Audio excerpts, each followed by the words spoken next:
आज के इस वीडियो में हम मुगल कालीन स्थापत्य कला के बारे में अध्ययन करेंगे। इससे पहले वाले वीडियो में हमने अकबर के काल तक के जो वास्तुकला का विकास हो उसके बारे में अध्ययन किया था। अकबर के बाद लगभग एक शताब्दी तक मुगल स्थापत्य का अपूर्व विकास हुआ। इस युग की इमारतों की भव्यता के आधार पर इस युग को मुगल स्थापत्य का स्वर्ण युग कहा जाता है। इस युग में निर्मित भवनों के समक्ष अकबर द्वारा बनवाई इमारतें आदिम प्रतीत होती है। अकबर की विशेष देन लाल पत्थर में निर्मित फतेहपुर सीकरी की इमारतें थी, जो उसके समन्वयात्मक प्रवृत्ति और विचारों के मूर्त रूप है। इन इमारतों के निर्माण में हिंदू कलाकारों ने महत्वपूर्ण योग दिया था। स्थापत्य कला की दृष्टि से इस युग की इमारतों में निश्चित ही गुंबद, डोरदार छतों, अठपहलू कक्ष और मेहराब जैसे ईरानी तत्वों का प्रयोग हुआ, परंतु सीकरी के अधिकांश भवनों में भारतीय प्रभाव अधिक मुखर है। अकबर युग की इमारतें प्राय न तो विशाल है और न ही उनमें बहुत अधिक चमक दमक है, परंतु अकबर की मृत्यु के बाद 100 वर्षों में जहांगीर और विशेषतः शाहजहां के समय में ऐसे तत्वों का उपयोग हुआ जिसमें एक विशेष शैली उभर कर सामने आई, जो पिछले युग के प्रयोगों के अनुभव के जन्मते ही प्रौढ़ता प्राप्त कर लेती है। अब कारीगरी में समन्वय के स्थान पर विशुद्ध ईरानी तकनीक की प्रमुखता दी गई है। इस समय के भवन सुविचारित योजना के परिणाम है। स्थापत्य के इस विकास का श्रेय जहांगीर और शाहजहां को दिया जाता है। जहांगीर के समय में बहुत अधिक इमारतें नहीं बनी क्योंकि इस सम्राट की रुचि स्थापत्य से अधिक चित्रकला में थी। जहांगीर के शासनकाल में केवल 3 मकबरे निर्मित हुए, जिनमें अकबर तथा एतमुद्दौला के मकबरे प्रमुख मुगल स्थापत्य के इतिहास में विशेष स्थान रखते हैं। अकबर का मकबरा। अकबर के मकबरे का निर्माण उसके जीवन काल में ही प्रारंभ हो गया था। इसकी योजना स्वयं अकबर ने बनवाई थी, परंतु दुर्भाग्य से यह उसकी मृत्यु के 8 वर्ष बाद बनकर पूरा हुआ। तो चूंकि जहांगीर के अनुसार इसके कुछ भाग जहांगीर को पसंद नहीं आए, इसलिए उसने फिर से उन्हें तोड़कर बनाने की आज्ञा दी। यह मकबरा परंपरागत मकबरों से सर्वथा भिन्न है। मूल मकबरा 5 मंजिली इमारत के रूप में ऊंचे चबूतरे पर बना है। 5 मंजिलों की ऊंचाई क्रमशः घटती गई है। सभी मंजिलें खंबेदार मेहराबी दालानों और छतरियों द्वारा बनाई गई है। इस मकबरे की विशेष योजना के अनुरूप इसका दक्षिणी प्रवेश द्वार भी सर्वथा विशिष्ट है। यह स्वयं में एक महत्वपूर्ण इमारत है। इसके चारों कोनों पर सफ़ेद संगमरमर की दीवारें मीनारें इसकी शोभा में वृद्धि करती हैं। पर्सी ब्राउन के अनुसार इसके पूर्व मुगल स्थापत्य में ऐसी मीनारें अज्ञात है। प्राय इसके बनावट पर बौद्ध विहारों के प्रभाव माना जाता है। सौंदर्य की दृष्टि से पर्सी ब्राउन के अनुसार यह प्रभावहीन है। एतमुद्दौला का मकबरा जहांगीर काल में बनी दूसरी खूबसूरत इमारत एतमुद्दौला का मकबरा है। यह आगरा में यमुना नदी के दूसरे किनारे पर स्थित है। इसका निर्माण नूरजहां ने अपने पिता आसफ खां की कब्र पर करवाया था। अपनी विशिष्ट योजना, अलंकार और प्रस्तुति में अकबर से शाहजहां के काल तक विकसित वास्तुकला की मध्य कड़ी के रूप में स्वीकार किया जाता है। इसकी योजना 2 मंजिला इमारत के रूप में प्रस्तुत है। जहांगीर के समय में बनी अन्य इमारतों में दिल्ली में स्थित मरियम उज़्ज़मानी का मकबरा, लाहौर में बना जहांगीर का मकबरा तथा अबुल रहीम खानकाना के मकबरे का उल्लेख किया जा सकता है। अब हम अध्ययन करेंगे मुगल वास्तु का शाहजहां युग।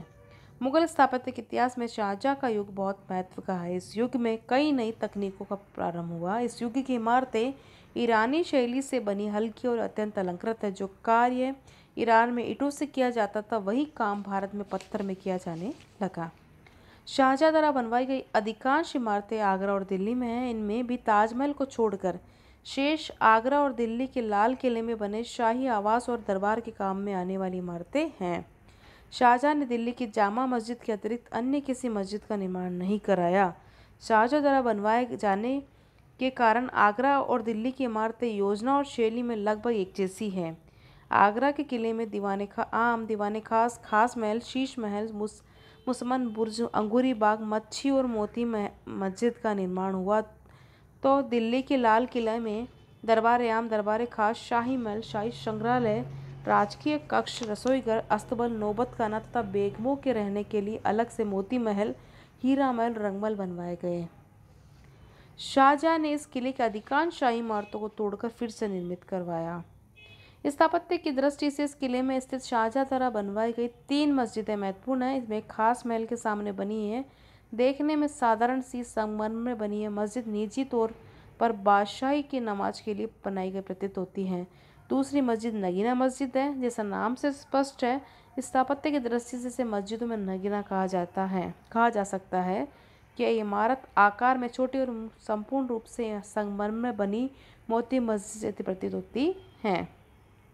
शाहजहां द्वारा निर्मित आगरा के किले की इमारतें वास्तुकला के स्थान पर अपने अलंकृत सौंदर्य के लिए प्रसिद्ध है।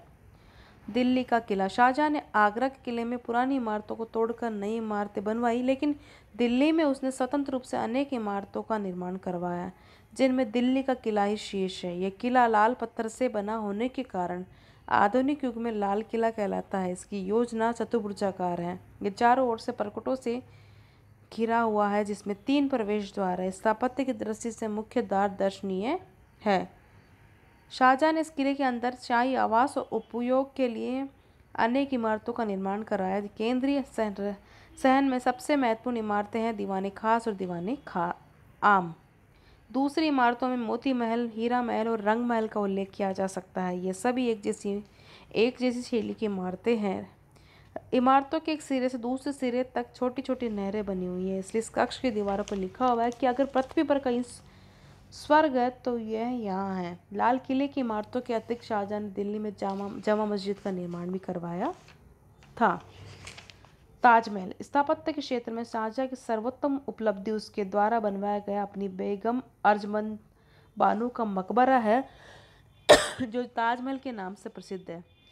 यह शाहजहां की सबसे प्रिय बेगम थी। वह चाहता था कि उसकी कब्र पर आदित्य मकबरा बनवाया जाए और अपने इस प्रयास में पूर्णतः सफल रहा। यह मकबरा आगरा में यमुना किनारे स्थित है। इसकी संपूर्ण योजना आयताकार है। आयत की बड़ी ऊंचाई पूर्व पश्चिम में है। यह ऊंची 4 दीवारी से घिरा हुआ है। इसके प्रवेश द्वार दक्षिण में है। पूर्व और पश्चिम में 4 दीवारी से द्वार न बनाकर जलमहल बनवाए गए हैं। प्रवेश द्वार लाल पत्थर का बना हुआ है, जिसके दोनों ओर मेहराबी कक्षों की पंक्तियां हैं। मूल मकबरा 22 फीट ऊंची चबूतरे पर उठाया गया है। चबूतरे के मध्य में अष्टकोणीय कक्ष है, जिसमें मुमताज बेगम और शाहजहां की नकली कब्रें हैं।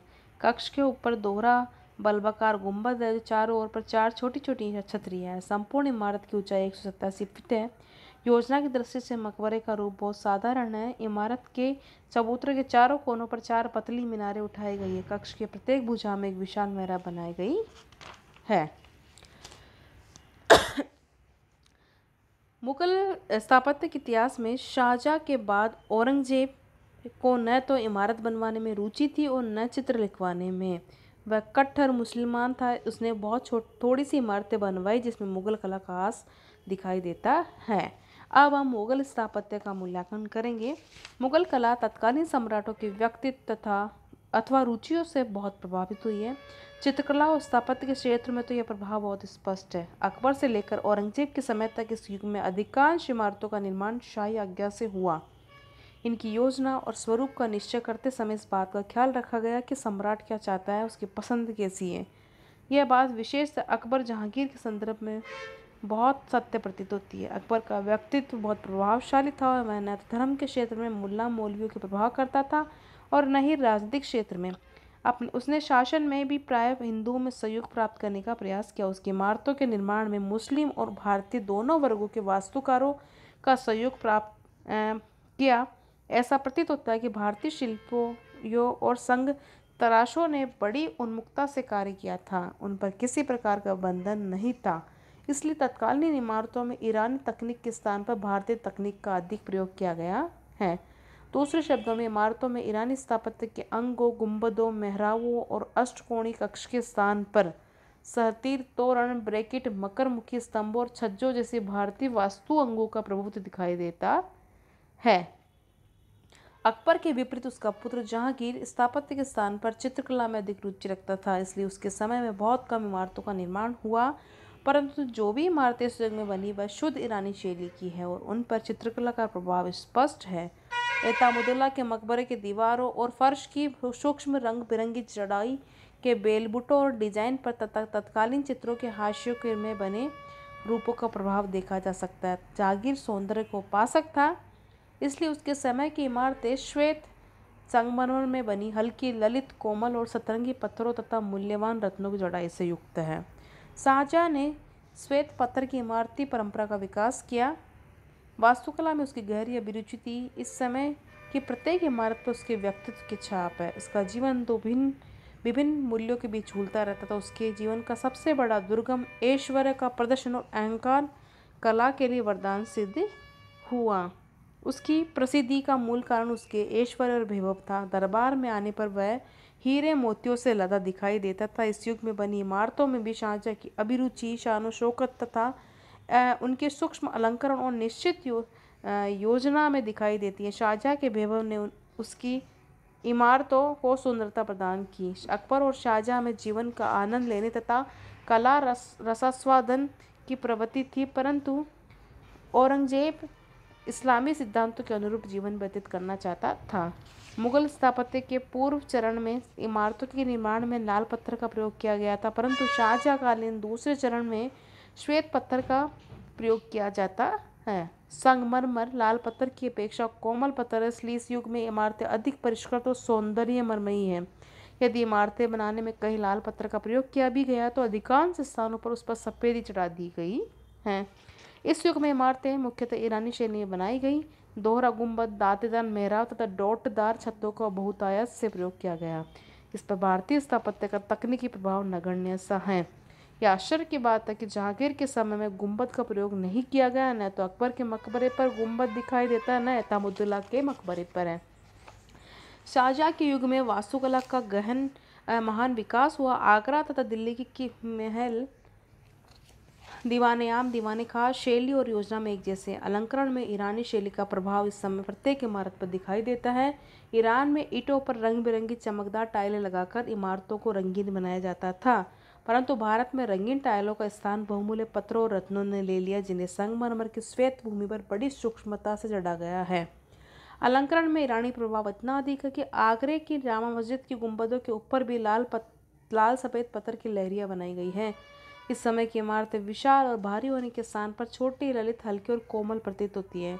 श्वेत संगमरमर, मूल्यवान रंगीन पत्थर, अमूल्य रत्न तथा सुनहरे रंगों के प्रयोग से इस समय की इमारतों को श्रम और व्यय साध्य बना दिया, जिन्हें केवल राजकीय स्तर पर ही निर्मित किया जा सकता था। इसलिए मुगल स्थापत्य कला लोक में लोकप्रिय नहीं हो सकी। परिणाम स्वरूप मुगलों के साथ साथ इनकी परंपरा भी समाप्त हो गई। ये भारतीय स्थापत्य के इतिहास में इस प्रकार की इमारतें फिर कभी नहीं बनी।